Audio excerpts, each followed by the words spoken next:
Heredia. Es ecólogo por la Universidad San Francisco de Quito y actualmente es profesor titular de esa misma universidad. Aparte de eso, es miembro activo del colectivo Aves de Quito, del que nos va a hablar hoy día. Muchas gracias. Listo, muchas gracias. Hasta que podamos cargarle solo rapidito. Listo, buenas tardes. Me alegra mucho estar del día de hoy con ustedes.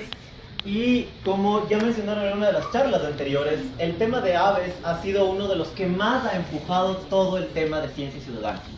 Y lo que les vengo a contar es acerca de alguna serie de iniciativas que hemos estado desarrollando desde hace algunos años con el colectivo Aves Quito. Los conteos de aves han sido una de las primeras grandes iniciativas para traer información, conservación, pero también diversión y una conexión entre la ciencia y el ser humano común y corriente.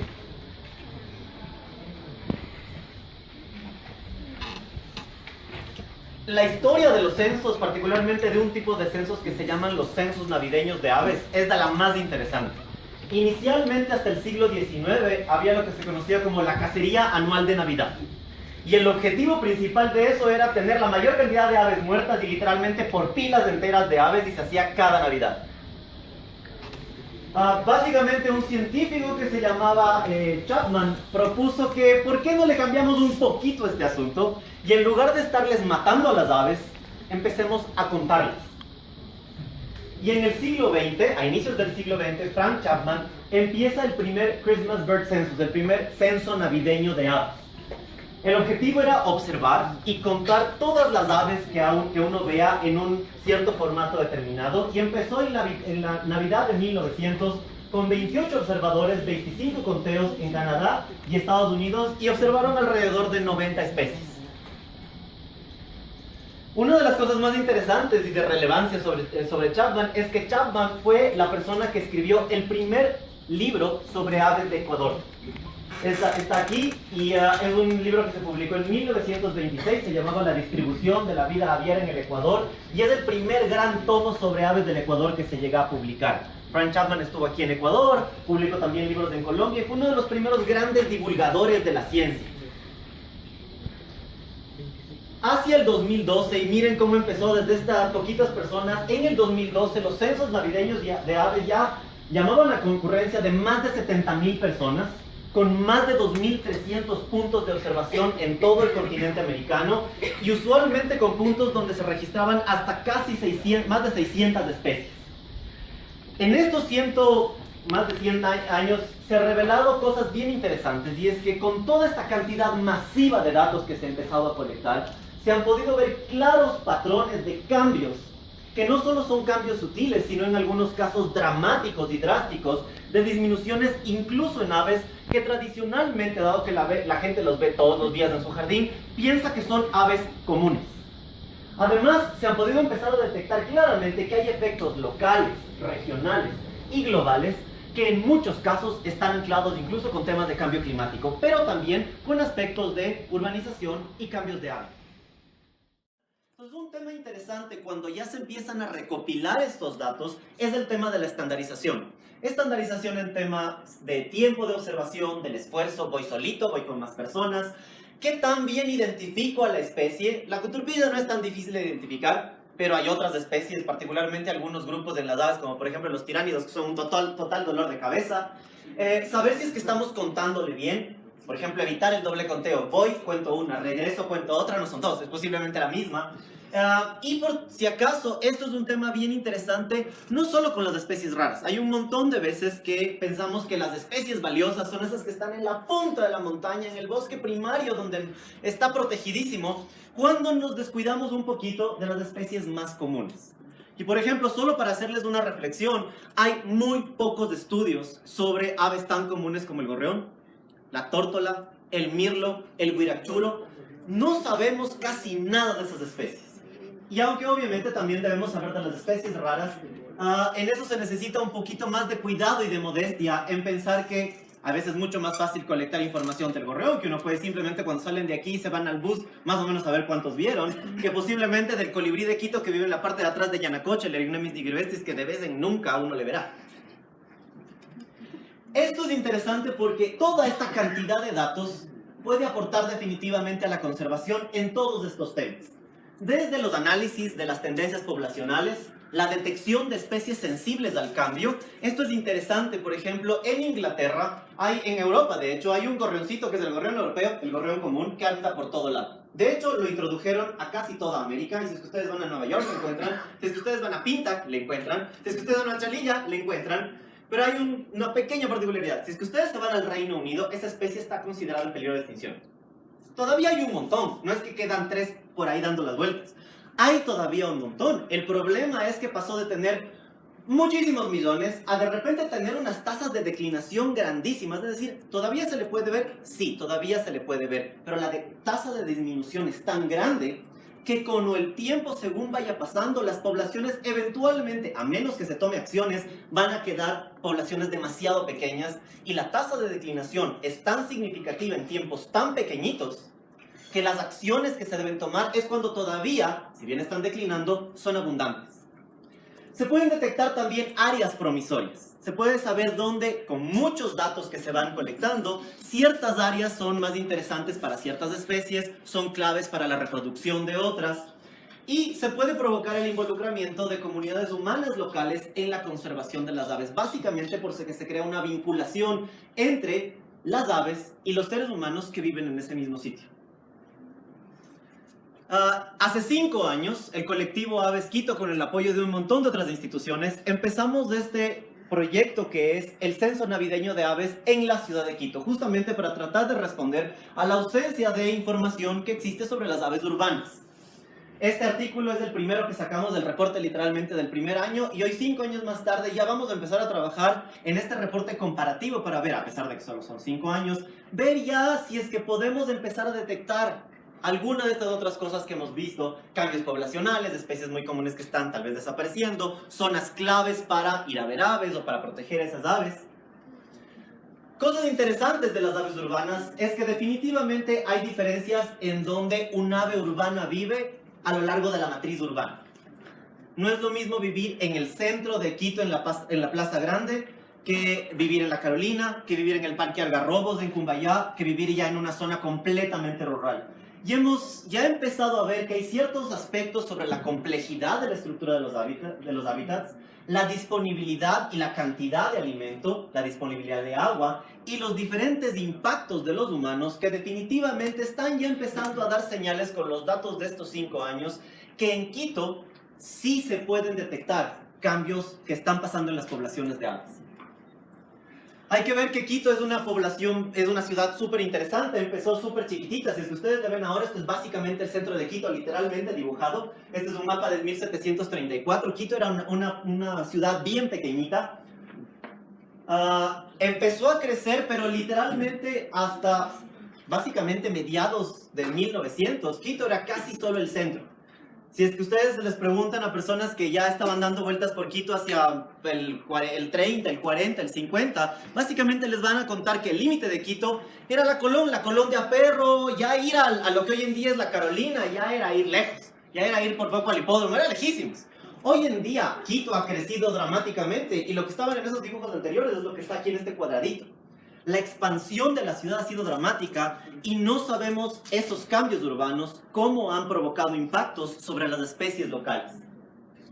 El censo navideño del año pasado, que fue nuestro 4º censo, involucró 13 rutas. Son rutas por las cuales las personas se comprometen, un grupo de personas se compromete a caminar, manejar, ciclear, cualquier forma, siempre y cuando recorran esa ruta de manera estandarizada. Siempre esas rutas se repiten cada año.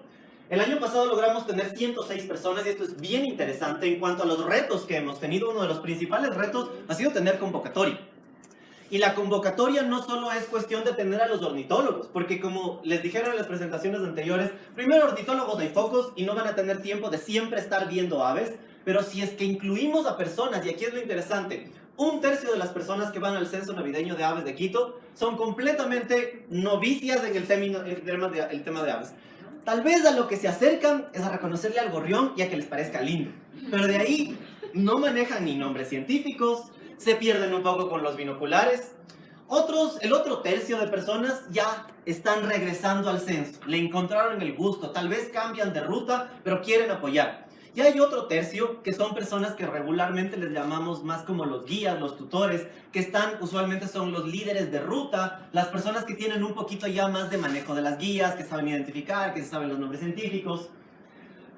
El año pasado contamos 4.151 individuos de aves, y en total en Quito, y esto recuerden, son solamente rutas urbanas. O sea, literalmente yo soy el líder de la ruta que va del reservorio de Cumbayá pasando por el pueblo de Cumbayá.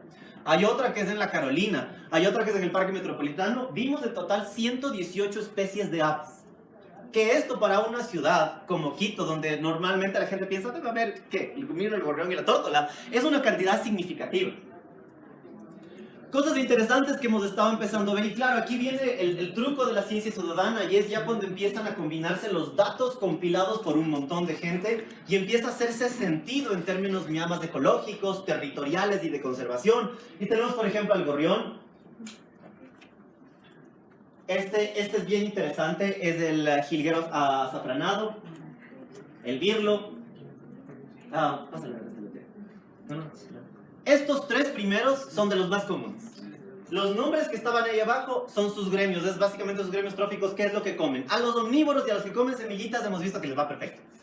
Encuentran comida en casi cualquier área de pasto, y al mirlo, como es medio omnívoro, come frutas, come pajaritos, come casi todo lo que se le aparezca por ahí, no le va mal. Hay otro grupo con donde están los quindes, particularmente ese quinde, el quinde herrero, las tangaras como la richa, que a esos, dependiendo de las condiciones de hábitat, principalmente en jardines, mientras haya flores y haya frutos, también les va bien. Las poblaciones no son locamente abundantes, pero están bien. Sin embargo, ya hay otros, como por ejemplo los insectívoros, desde el pájaro brujo, insectívoros nocturnos como los chotacabras, los semilleros especialistas, los que ya requieren un cierto tipo de semilla, las aves migratorias, incluyendo las aves migratorias acuáticas, y aún peor, los grandes carnívoros como los búhos, insectívoros que solo van a vivir cuando hay estrato arbustivo, como los insectívoros de sotobosque, o los grandes frugívoros, a las que ya las cosas no les va tan bien. Y si se dieron cuenta, miren a cuáles no les va tan bien. A los que ya tienen un cierto tipo de recurso bien especializado, ciertas semillas, o que necesitan que hayan presas grandes como las del búho, o ciertos tipos de frutas que hay en cierta época. Y estas, por ejemplo, ¿dónde se encuentran? Se encuentran principalmente en las quebradas de los bordes. Esta, por ejemplo, es de la quebrada de Rumipamba. El cuscungo, el búho grande, es del Chiche. Ya viven en solo las zonas más periurbanas y rurales. ¿Esto qué nos está dando? Y por eso es que hay el 1 y le va bien, 2 fresco, 3, 4 ya les va mal. Ya nos empieza a dar señales de que las aves de Quito sí están respondiendo de manera diferenciada a los diferentes impactos. Este es el plateado también, tampoco no le va muy bien. Todo esto ha provocado que la gente empiece a tomarle gusto cada vez de esas 100 personas, y esperamos que sean cada vez más. Empiezan a sentir, y esta es una conexión a la que queremos llegar, porque no solamente es producción de datos, también es que esos ciudadanos se comprometan a través de estas actividades y sientan la necesidad de la curiosidad y la pasión por esto. Y empezamos a ver el siguiente proyecto, el que solo les voy a contar rapidito. Bueno, esto es lo que se puede conseguir con estos datos. Por un lado, en la parte científica, nosotros subimos todos nuestros datos a un portal que se llama eBird, que eventualmente estos colores que se están moviendo es como las poblaciones migratorias de aves se pueden ir moviendo. Es decir, en Estados Unidos, que tienen cientos de miles de personas dando vueltas viendo pájaros e ingresando datos, sí se pueden crear estos ya modelos de cómo se desplazan las aves. En Quito estamos empezando a hacer esto, pero todavía nos falta un poco largo. Bienvenidos todos si es que quieren participar en el censo. Pero con este tema que les contaba del compromiso, es tratar de empezar también a dar a estas especies en hábitats urbanos un espacio donde puedan habitar. Y desde este año, uno de los nuevos proyectos de ciencia ciudadana en el que vamos a empezar es un tema de jardines. Jardines silvestres, jardines amigables para las aves. Está liderada por una de los miembros de Aves Quito que se llama Sandy. Y ella ganó junto con el municipio de Quito, es parte del grupo de 10 mujeres por el cambio climático. Y Sandy Espinosa lo que empezó a delimitar es, ok, ya sabemos las aves lo que les está pasando, pero ahora les vamos a dar espacios para que las aves en espacios chiquititos o en espacios grandes la gente pueda ya no solo ser el observador, pueda también ser el arquitecto que genere espacios para que estas aves puedan vivir. Y las ideas es que los jardines silvestres son una actividad física, son chéveres para relajarse, son amigables con la vida. Y uno puede pasar de esto, que hay gente a la que le gusta, a mí no me gusta tanto verde, tanto espacio solo de césped, pero tratar de cambiar esto a espacios donde haya cada vez más complejidad y que la gente mismo, en este nuevo espacio de ciencia ciudadana, genere sitios donde las aves puedan llegar. Esto ya sí es de locos. A los que les gusta, sí, perfecto. A mí me gusta. Si quieren tener su jardín así, perfecto. La idea es que se una a la red de áreas verdes de Quito. Estamos apoyados por el municipio en este tema. Y generar que los espacios privados se unan a los espacios públicos. Finalmente, creo que es súper importante en temas de ciencia ciudadana reconocer que a la final sí es un tema de diversión, y por lo menos en el caso de las aves son hermosas, son impresionantes, su vuelo, color y canto apasiona a un montón de gente, y hemos encontrado que es un súper buen punto de entrada por el cual abrir a la gente los ojos hacia la conservación de la naturaleza.